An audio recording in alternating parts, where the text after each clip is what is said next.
6월 30일 아침 말씀 묵상을 시작합니다.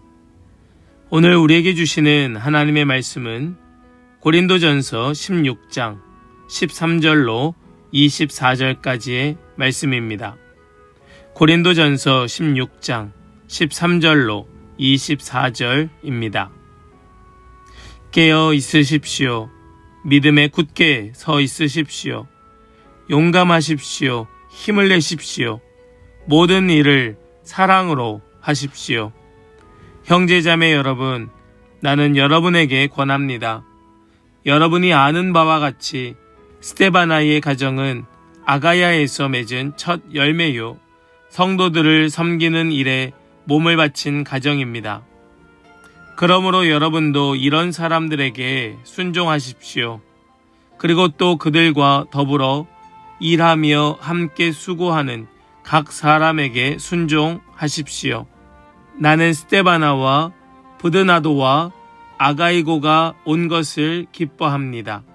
그것은 여러분을 만나지 못해서 생긴 아쉬움을 이 사람들이 채워 주었기 때문입니다.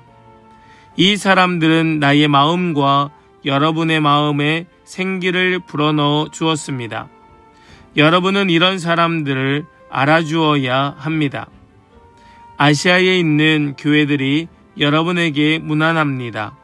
아골라와 브리스가와 그 집에 모이는 교회가 다 함께 주님 안에서 진심으로 문안합니다. 모든 형제자매들이 여러분에게 문안합니다. 거룩한 입맞춤으로 서로 인사하십시오. 나 바울은 친필로 인사의 말을 씁니다. 누구든지 주님을 사랑하지 않는 사람은 저주를 받으라. 마라나타, 우리 주님 오십시오. 주 예수의 은혜가 여러분과 함께 있기를 빕니다. 나는 그리스도 예수 안에서 여러분 모두를 사랑합니다. 아멘. 살아계신 하나님의 말씀입니다. 아멘. 할렐루야. 오늘도 우리와 함께 하시며 우리에게 말씀 주시는 주님을 찬양합니다. 우리 주시는 말씀 붙들고 끝까지 사랑으로 서 있는 그런 모든 성도들 다 되시기를 주님의 이름으로 간절히 축복합니다. 고린도전서는 교회의 여러 문제를 다루는 그런 편지였습니다. 분열과 다툼이 있었지요. 음행과 송사의 문제가 있었습니다. 또 우상의 제물의 문제, 은사와 예배의 질서의 문제, 그리고 부활에 이르기까지 바울은 교회가 그리스도의 몸으로 어떻게 살아가야 하는지를 가르쳐 주었습니다. 그리고 이제 편지는 마지막 부분에 이르렀습니다. 우리는 흔히 마지막 인사는 그저 형식적인 말이라고 생각하기 쉽습니다. 그러나 바울은 편지를 마무리하면서 지금까지 말했던 모든 내용을 몇 마디로 정리하고 있습니다. 깨어있으라 말합니다. 믿음에 굳게 서라고 말합니다. 모든 일을 사랑으로 행하라고 말합니다. 고린도전서 전체를 요약하는 말로 그들을 권면하고 있습니다. 예, 그렇습니다. 교회는 진리 위에 굳게 서야 합니다. 그러나 그 진리는 반드시 사랑으로 나타나야 됩니다. 믿음과 사랑, 사랑과 믿음은 분리될 수 없는 반드시 함께 공존해야 될 하나님의 마음, 그분의 질서였던 겁니다. 사랑하는 여러분, 우리는 오늘 말씀을 나누고 고린도전서를 정리하면서 이 마음을 가지고 오늘 말씀을 함께 나누기를 원합니다. 나는 끝까지 믿음에 굳게 서 있으면서도 사랑으로 살아가는 사람인가? 여러분, 우리 모든 성도들이 바로 이렇게 믿음에 굳게 서 있으면서도 사랑으로 살아가는 그런 성도들 다 되시기를 간절히 소망합니다. 오늘 주시는 말씀 속에 나타나고 있는 우리 하나님은 어떤 분이신가? 그것은 자기 백성을 끝까지 붙드시는 하나님이시다 말씀합니다. 우리 13절의 말씀을 함께 봅니다. 깨어 있으십시오. 믿음에 굳게 서 있으십시오. 용감하십시오. 힘을 내십시오. 여러분, 이것은 단순히 어떤 의지를 가지라는 말이 아닙니다. 고린도 교회는 이미 여러 문제로 흔들리고 있었습니다. 세상의 가치관이 교회 안으로 들어왔고, 또 교만과 경쟁, 또 시기와 분열이 공동체를 무너뜨리고 있었습니다. 바울은 그런 성도들에게 믿음 위에 굳게 서라고, 그 일에 깨어있으라고, 용기를 내고 힘을 내라고 권면하고 있습니다. 왜냐하면 하나님께서 먼저 자기 백성을 붙들고 계시기 때문입니다. 여러분, 믿으시기 바랍니다. 하나님께서 여러분을 붙들고 계십니다. 인간의 결심으로 유지되지 않습니다. 우리의 신실함으로 그것을 이어나갈 수 없습니다. 하나님께서 붙드실 때에만 우리는 끝까지 그 믿음 위에 굳게 서 있을 수 있는 것이지요. 우리가 넘어질 때에도 하나님은 포기하지 아니하십니다. 우리가 연약할 때에 주님은 다시 일으키십니다. 우리의 능력이 아닌 주님의 붙드심이 우리를 지키는 것입니다. 그러므로 자기 백성을 끝까지 붙드시는 하나님, 그 하나님을 우리도 붙드는 그런 은혜가 있기를 간절히 소망하며 축복합니다. 또한 우리 하나님은 사랑으로 공동체를 세워가시는 하나님이시다 말씀합니다. 우리 14절 말씀을 보겠습니다. 모든 일을 사랑으로 하십시오. 아멘. 고린도전서의 말씀을 읽다 보면 사랑이 부족해서 생긴 문제가 얼마나 많이 있는지 알 수 있었습니다. 분열도 사랑이 없었기 때문이고, 그 법정 재판의 문제도 사랑이 없었기 때문이고, 또 은사의 자랑도 서로에 대한 사랑이 없었기 때문이고, 또 서로의 은사에 대한 그런 교만한 마음도 사랑이 없었기 때문이었지요. 사랑은 신앙생활의 한 부분이 아니라 신앙생활 모든 삶의 기반인 줄 믿습니다. 삶의 방식인 줄 믿습니다. 말할 때도 사랑으로, 섬길 때도 사랑으로, 권면할 때도 사랑으로, 진리를 말할 때도 사랑으로 해야 하는 것이지요. 하나님께서 우리를 사랑으로 구원하셨고, 예수님께서 우리를 사랑으로 십자가에 죽으셨고, 그분의 부활도 우리를 사랑하셨기 때문인 줄 우리가 알고 믿는다면 우리의 모든 삶의 방식도 바로 사랑이 기초가 되어야 할 줄로 믿으시기 바랍니다.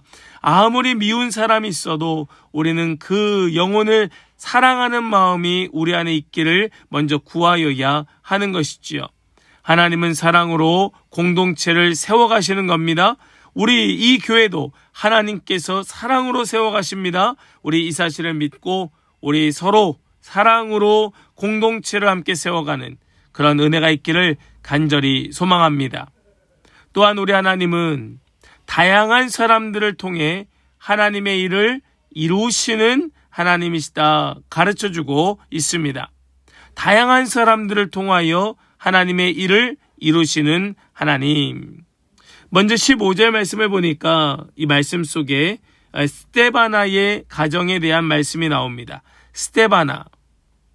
이 가정은 어떤 가정이었는가? 아가야에서 맺은 첫 열매였고 성도들을 섬기는 일에 몸을 바친 가정이었다. 이렇게 말합니다. 또 부드나도 아가이고 이러한 사람들이 바울을 찾아와서 바울의 위로가 되어 주었고 바울의 기쁨이 되어 주었다 말씀하지요. 또 19절 말씀을 보니까 이렇게 말씀합니다. 아시아에 있는 교회들이 여러분에게 문안합니다. 아굴라와 브리스가와 그 집에 모이는 교회가 다 함께 주님 안에서 진심으로 문안합니다. 아멘. 여기 보니까 아굴라와 브리스가에 대한 말씀이 나옵니다. 이 아굴라와 브리스가와 아굴라는 부부지요. 이 부부는 사실 모든 일에 있어서 사도 바울의 동역자가 되어 주었고 사도 바울의 가장 친한 친구가 되어 주었던 부부가 이 아굴라와 브리스길라였습니다. 그리고 그 집에 모이는 교회, 바로 그 형제들을 이야기합니다. 모두가 다른 자리에 있었지만 함께 하나님을 섬겼던 사람들입니다. 어떤 사람들은 교회를 돌보았고, 어떤 사람들은 복음을 전했으며, 어떤 사람들은 자신의 집을 개방하여 교회로 내놓았습니다. 바울은 누구 한 사람만을 높이지 아니하고 함께 하나님의 일을 이루어가는 그 모든 사람들을 다 주님 앞에 올려드리며 높이고 있었던 것이지요. 하나님께서는 서로 다른 사람들을 부르셔서 함께 동역하게 하시는 하나님이셨던 겁니다. 각자의 은사가 다릅니다. 각자의 역할이 다릅니다. 모두가 하나님의 손에 붙들린 귀한 동역자들입니다. 오늘도 하나님께서는 평범한 사람들을 사용하셔서 교회를 세우시고 복음을 전하게 하십니다. 사랑하는 여러분, 우리 이 공동체 안에 다양한 사람들이 모여 있다면 그것은 바로 함께 하나님의 일을 이루어가라고 맺어주신 하나님의 은혜요, 하나님의 계획인 줄 믿고 함께 주님의 몸된 교회를 세워가는 우리 모든 성도들 그 복된 삶이 되실 수 있기를 간절히 소망합니다. 그러므로 오늘 우리는 이 한 가지를 붙들고 우리 마음에 새겨야 할 것입니다. 믿음에 굳게 서되 사랑으로 살아가라. 믿음에 굳게 서되 사랑으로 살아가라. 오늘날 우리는 두 가지 극단을 쉽게 만납니다. 진리는 강조하지만 사랑이 부족한 경우가 있습니다. 반대로 사랑은 말하지만 진리가 희미한 경우도 있습니다. 그러나 바울은 이 둘 가운데 하나를 선택하지 아니하고 믿음에 굳게 서라고 말하면서 동시에 모든 일을 사랑으로 하라고 말하고 있습니다. 이 두 가지는 함께 가야 한다는 거예요. 진리 없는 사랑은 방향을 잃습니다. 사랑 없는 진리는 사람을 상하게 합니다. 여러분 기억하셔야 됩니다. 진리 없는 사랑은 방향을 상실합니다. 사랑 없는 진리는 사람을 상하게 합니다. 아프게 합니다. 무너지게 합니다. 예수님께서는 언제나 진리와 사랑을 함께 보여주셨습니다. 죄를 가볍게 여기지 않으셨지만 죄인을 끝까지 사랑하셨습니다. 거룩함을 포기하지 않으셨지만 언제나 은혜로 사람을 품으셨습니다.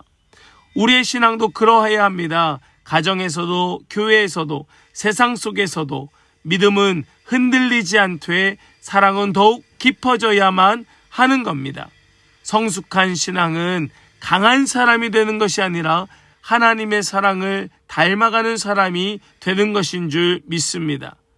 우리가 함께 나누었던 이 고린도 전서의 말씀, 고린도 교회에 많은 문제를 다루었는데 그 결론은 매우 단순하고 간단하였습니다. 믿음에 굳게 서고 모든 일을 사랑으로 하라는 말씀이었습니다. 여러분 오늘 이 말씀을 우리 고린도전서의 그 결론으로 삼고 꼭 기억하되 정말로 우리의 삶으로 살아낼 수 있도록 믿음에 굳게 서서 흔들리지 않는 믿음으로 모든 일을 사랑으로 감당해내는 우리 모든 성도들의 복된 그 삶이 되실 수 있기를 주님의 이름으로 간절히 축원합니다. 아멘. 우리 함께 더 깊은 묵상으로 나아가길 원합니다. 함께 우리 묵상하실 때에 나는 믿음에 굳게 서 있으면서도 사랑으로 행동하고 있는가? 하나님께서는 오늘 내가 사랑으로 섬기기를 원하시는 사람은 과연 누구인가? 나는 공동체 안에서 하나님의 동역자로 충성하며 살아가고 있는가? 우리 함께 이 질문들 속에 정직하게 함께 우리 더 깊은 묵상으로 나아가길 원합니다. 함께 묵상으로 나아가겠습니다.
우리 이제 결단으로 함께 기도하기를 원합니다. 주님, 끝까지 믿음에 굳게 서게 하여 주시고 모든 일을 사랑으로 행하는 그런 성도가 되게 하여 주시옵소서. 우리 믿음으로 붙들고 전심으로 기도하며 나아가겠습니다. 기도합니다.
이제 제가 기도하고 오늘 아침 말씀 묵상을 마치겠습니다. 함께 기도하겠습니다. 사랑과 진리의 하나님 아버지, 고린도전서의 말씀을 함께 묵상하며 교회가 어떠한 공동체가 되어야 하는지를 가르쳐 주시고 마지막까지 믿음에 굳게 서며 모든 일을 사랑으로 행하라고 권면하여 주심을 감사합니다. 우리는 때로 믿음을 지킨다고 하면서 사랑을 잃어버리고 사랑을 말하면서 진리를 놓칠 때가 있었음을 고백합니다. 주님, 우리의 마음을 새롭게 하여 주시고 예수 그리스도를 본받게 하여 주시어서 어떤 상황 속에서도 그 믿음이 흔들리지 않게 하여 주시고 어떤 사람을 만나더라도 사랑을 잃지 않게 하여 주시옵소서. 교회 안에서 서로를 존중하고 세워주며 하나님께서 맡기신 자리에서 기쁨으로 섬기는 충성된 동역자가 되게 하여 주시옵소서. 우리의 삶이 복음의 향기를 드러내게 하여 주시고 우리의 공동체가 진리와 사랑 위에 든든히 세워지게 하여 주시옵소서. 믿고 감사 찬송 올려드리며 우리 주 예수 그리스도의 거룩하신 이름으로 기도하옵나이다. 아멘.